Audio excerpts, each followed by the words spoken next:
Le dimanche après Pâques est traditionnellement consacré à la célébration de la Divine Miséricorde. Cette année, il tombe le 27 avril 2025, une date marquée par un événement particulier, la canonisation attendue du bienheureux Carlos Actus. Cependant, le décès du pape François a bouleversé les programmes, reportant cette canonisation à une date ultérieure. Malgré ces changements, Rome a vibré sous l'énergie des adolescents venus du monde entier du 25 au 27 avril 2025. Initialement rassemblés pour la canonisation et leur jubilé, ces jeunes ont également eu l'occasion de rendre hommage au souverain pontife défunt. Le dimanche de la Divine Miséricorde a marqué la clôture du jubilé des adolescents, un événement qui a rassemblé près de 200 000 jeunes sur la place Saint-Pierre.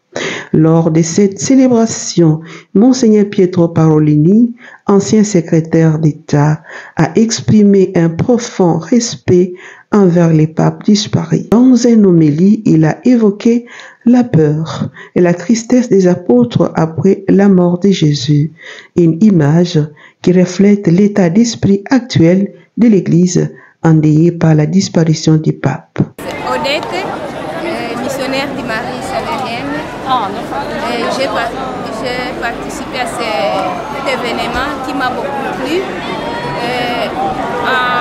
En voyant dans l'homélie, le célébrant a souligné sur l'importance qu'après la mort de Jésus, il a mis en comparaison la mort de Jésus et la mort du pape François. En voyant comment Jésus, après sa mort, il est apparu à ses disciples, c'est comme il souligne comment même la mort du pape François, il ne nous a pas laissé seuls. En voyant tous ces jeunes ici, c'est comme une espérance qui continue dans l'Église. Et moi, je pense, malgré qu'on me dit que les vocations, la foi dans l'Église commence à diminuer, mais pour moi, je pense que ce n'est pas vrai parce qu'on voit tous ces jeunes qui viennent de partout dans le monde. Ça m'encourage et j'espère qu'il y aura toujours la foi dans l'Église, la foi qui continuera.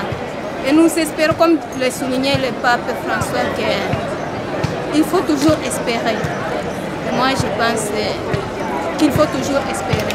Bon, je suis l'abbé pérenne Moussimou de l'archidiocèse de Kinshasa, aumônier diocésain des jeunes de lumière du Lengue à Mwinda.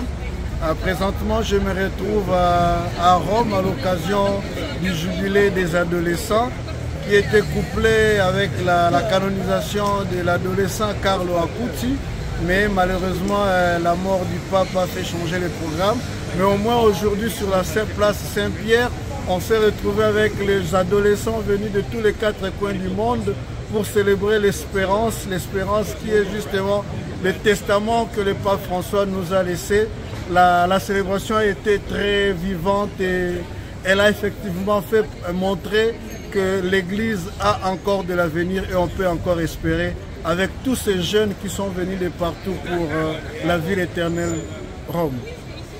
L'objectif de ces jubilés est de rassembler les jeunes du monde entier afin qu'ils puissent partager leur foi dans un esprit de fraternité et de communion. Outre les pèlerinages à travers les rues de Rome et les moments de prière, les adolescents ont eu l'opportunité de recevoir les sacrements de réconciliation, renforçant ainsi leur engagement spirituel. De nombreux diocèses et organisations ont pris part, notamment les pastorales juvéniles, l'Action catholique ainsi que diverses associations et mouvements dédiés à la croissance spirituelle des jeunes. À la basilique Sainte-Marie Majeure, où repose désormais le pape François, les fidèles continuent d'affluer pour lui rendre hommage. À 16h, un office de vêpres du 2e dimanche de Pâques s'est tenu dans la basilique Sainte-Marie, réunissant cardinaux et fidèles dans un dernier moment de prière collective.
Le Vatican observera 9 jours de deuil.